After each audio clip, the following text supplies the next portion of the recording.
Hi, my name's Kelly. I'm a CBT therapist and forensic psychologist. And today I'm going to talk you through what is known in the CBT world as the levels of cognitions. So I've got a slide that I'm going to pull up in a second, but just to start off with, how I like to see this way of working is like a tree. So bear with me.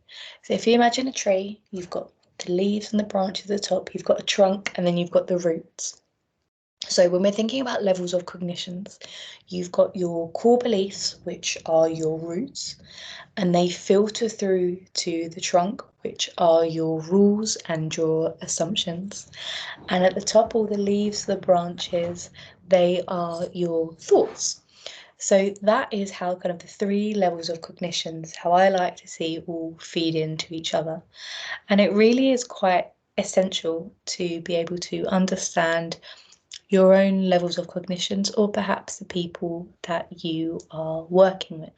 So let me pull up the slide.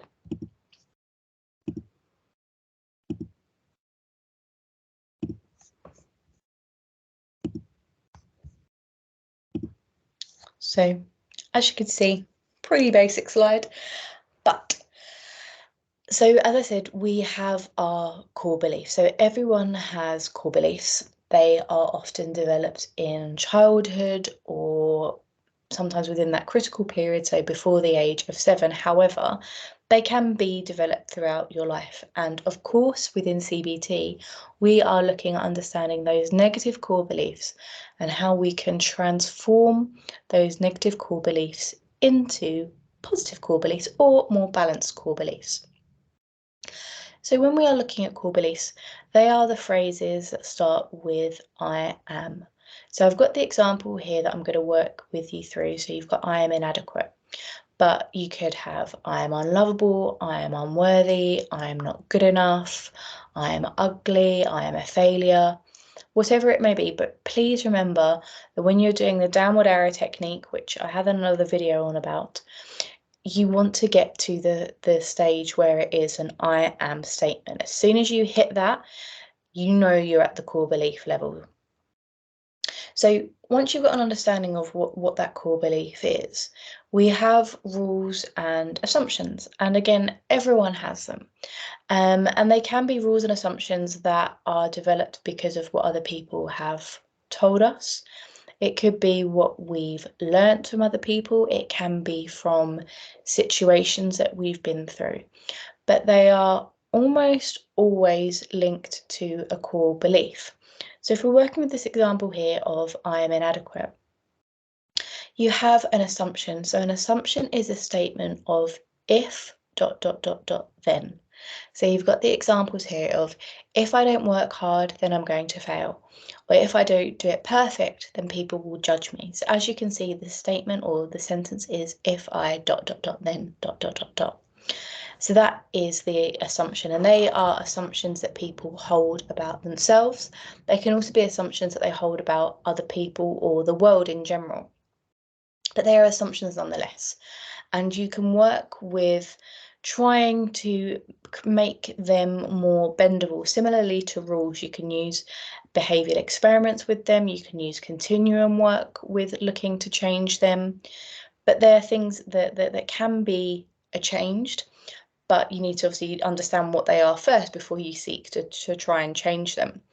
And for assumptions, they can be true in most situations, or it could be a few situations. And as I said, that sometimes people hold assumptions for themselves and others, but sometimes people hold completely different assumptions for other people than they would hold for themselves, that they would never think to say to another person, oh, if you don't do it perfectly, I'm going to judge you.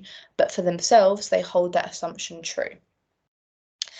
And then rules. So rules are statements such as I should, I shouldn't, I must, I mustn't. And again, they link into the core belief. So I've got the examples here of I should always work hard, I shouldn't tell others I'm struggling, I must be good at everything I do, I mustn't mess up. So again, you can feel that they're quite hard, fast rules. So similarly to assumptions within therapy, we want to try and bend them. We want to make them more malleable. We want to be able to work with them and be able to get people to try and shift them. So there you've got the roots being the core belief, you've got that trunk of those rules and assumptions, and then they lead into the negative automatic thoughts. So negative automatic thoughts are, obviously we have thousands a day, but when we're looking at negative automatic thoughts, for example, say I can't do this is too hard, I'm messing up, but they're just that narrative in our head. But they will be fueled by our rules and assumptions and our core beliefs. So that is 3 levels of cognitions that we work within cognitive behavioural therapy. I hope you found that helpful to explain the different levels and potentially how you can work with them also. Just to really highlight that these would be things that you create and you discover from doing the formulation and the assessment, and really they should be part of the formulation if this is going to be the work that you do work within. Of course, there's going to be some that come out later in therapy and they're never set in stone, but these are what we want to be able to work on when we are doing cognitive work with an individual. So I hope you found that helpful. Please like and subscribe and check out my other videos as I've got plenty like this. Thank you.